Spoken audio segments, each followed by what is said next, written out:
While Wonder Woman 1984 did provide us with some answers to questions we had, such as the origins of the cheetah, Asteria's identity, and how exactly Steve Trevor returned, there were some questions left to be fully answered, one of which was how the MacGuffin of the movie, the Dream Stone, came to be. We do learn that it was created by the god of lies, but other than a name drop, nothing else is said about this mischievous deity. So who exactly is the god of lies, and how does he link to the Dreamstone? Well, let's discuss. And beware, this video is like a lasso of truth, revealing a number of Wonder Woman 1984 spoilers. Alright, let's start this off with the God of Lie's most notable creation, the Dreamstone. The Dreamstone serves as the movie's MacGuffin and is the most sought-after object through the course of the movie. While initially seemingly useless, the Dreamstone is revealed to have secret abilities, with it being able to grant wishes for whoever touches it. This can range from a small wish, such as a coffee, to something seemingly impossible, like bringing Steve Trevor back to life, or providing animal-based superpowers, and can even make the New York Knicks good again. Haha, just kidding! Even the Dreamstone can't make the Knicks good again. But what the Dreamstone giveth, the Dreamstone taketh away, as although the Dreamstone gives people a wish, it also takes away what the person holds dearest. Like giving the Knicks a shot at drafting a number 1 pick like Zion Williamson in 2019, only to take it away and give them a number 3 pick. See, the Dreamstone can be pretty darn cruel. Therefore, it has a similar effect as the monkey's paw. It can grant you wishes, but at a terrible price.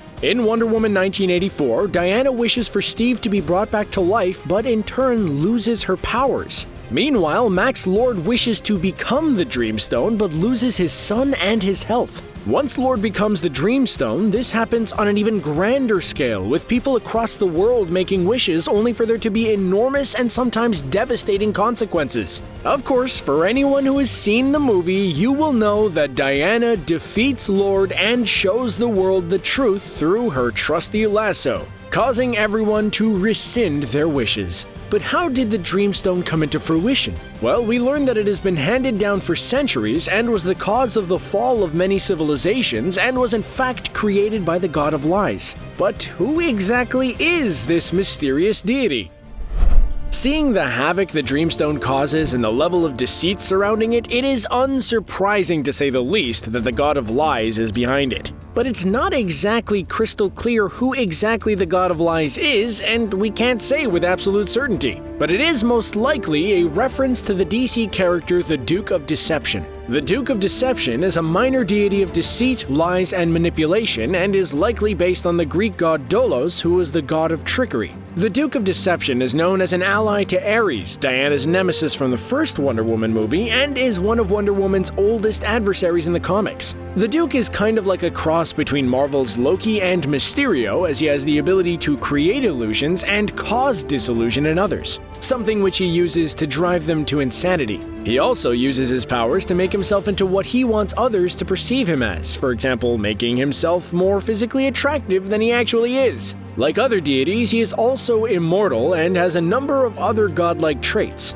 While it is unclear whether the God of Lies and the Duke of Deception are one and the same, the Duke is the most likely candidate. What makes this interesting, though, is that it changes canon from the comic books, as the Dreamstone's origins in the comics are not actually linked to the Duke, but instead to Dream and Dr. Destiny.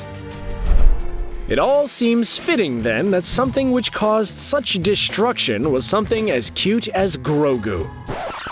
Sorry, getting my Pedro Pascal franchises mixed up here.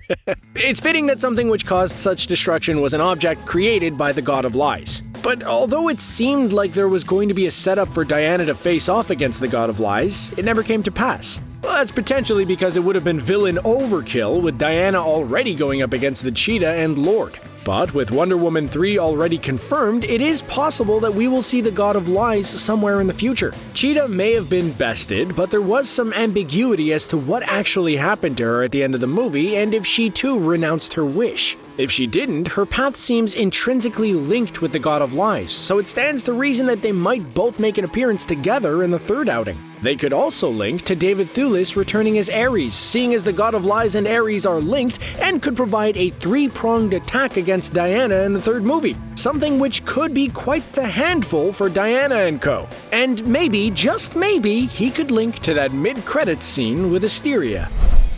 Although it is unclear whether the God of Lies would appear in the third movie, would you like to see him in the flesh? If so, who would you like to play him? I would love to see Cameron Monaghan in the part. I know he's already been in the DC world already, but I mean, we know he can already play the villain pretty well, right? And with that, we will see you in the next one.